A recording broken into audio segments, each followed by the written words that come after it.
I am the tofu golem. Please enjoy the video. You start by killing power at the breaker and verifying with a non-contact tester. This protects you and the circuit.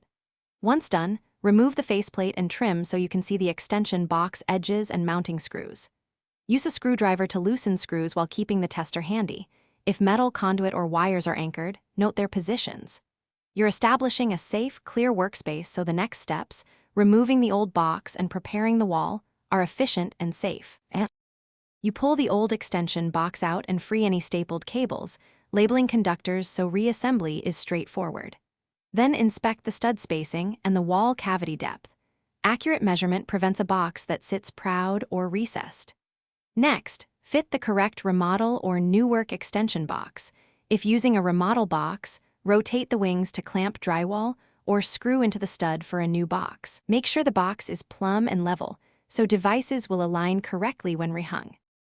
After seating the box, reconnect the conductors using correct connectors and match colors.